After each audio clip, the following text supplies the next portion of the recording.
UP के CM योगी से मथुरा की होली के दौरान मुस्लिमों को बैन करने की मांग की गई है।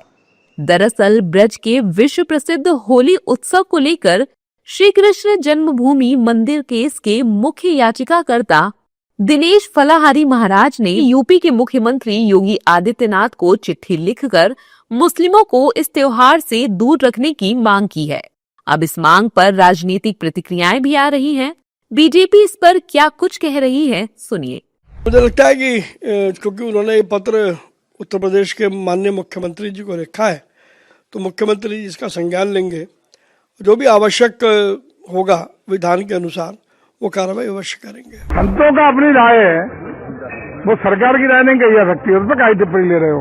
संतों की राय है वो, क्योंकि निर्णय माननीय उच्चतम न्यायालय में विचाराधीन है, इसलिए उस पर कोई भी टिप्पणी करना उचित नहीं। आप सब भाई बंद भी हमारे, तो अपनी बातें हमारे मुंह से मत कहलाइए।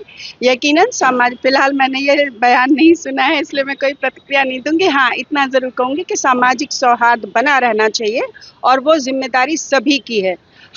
मुझे नहीं लगता कि हमें कहने के लिए आगे आना चाहिए। अगर हम दूसरे धर्मों का सम्मान करते आए हैं तो हमारे धर्म का, हमारी आस्थाओं परंपराओं का भी सम्मान होना चाहिए, बिना किसी का मजाक उड़ाए या किसी पर टीका टिप्पणी। कोई भी धर्म, हम किसी धर्म पर टीका होली हमारे यहाँ खेली जाती है, वर्षों की परंपरा रही है, उस पर टीका टिप्पणी आई है, ऐसी कोई भी चीज नहीं होनी चाहिए, मैं ये मानती हूँ। जबकि इस मांग पर यूपी की विपक्षी पार्टी बीजेपी पर हमलावर हो गई है। सपा की माने तो ये सब मांगे बीजेपी ही करवाती है। और समय समय पर भारतीय जनता पार्टी के लोग इस तरह की बातें बुलवाने का काम करते हैं। मैं समझता हूं कि अगर हिंदू मुस्लिम की ये बात है, तो अगर किसी अस्पताल को किसी मुस्लिम ने बनाया होगा तो क्या वहां पर लोग इलाज कराने लोग नहीं जाएंगे? बहुत सी चीज़ें, अगर मैं इस पर जाऊंगा विस्तृत रूप से तो बहुत बड़ी बात होगी, लेकिन मैं समझता हूँ कि बीजेपी समय समय पर ऐसे लोगों से कहलाकर केवल और केवल तुष्टीकरण करने का काम करती है।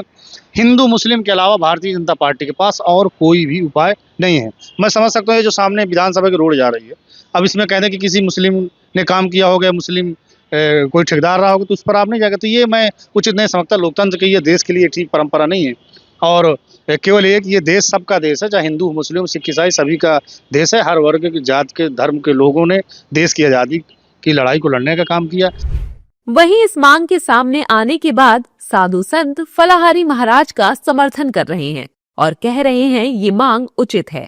मैं हिंदू जनमानस से मैं मांग करूंगा कि उनसे कोई सामग्री खरीदने का काम न करें। ये लोग जो है रंगों के साथ जो है ऐसा जो है उसमें मिलावट काम करेंगे, जिससे जो है स्किन प्रॉब्लम भी होगा, जिससे हमारे सनातन धर्म को पदभ्रष्ट करने का काम करेंगे। क्योंकि हमारे यहाँ जो है शुचिता, पवित्रता, शुद्धता का विशेष ध्यान रखा जाता है। पूजन में जो है भगवान को अबीर गुलाल चढ़ाया जाता है, उसके साथ भी ये लोग जो है खेल करेंगे, जिससे हम लोगों को बचना चाहिए और ऐसे लोगों से कोई कारोबार नहीं करना चाहिए। देखिए, वृंदावन से दिनेश गोस्वामी फलाहारी जी ने जो कहा है, निश्चित रूप से 100% सही कहा है।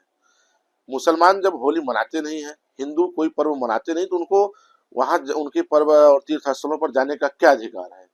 उनके पर्वों की सामग्री बेचने का क्या अधिकार है?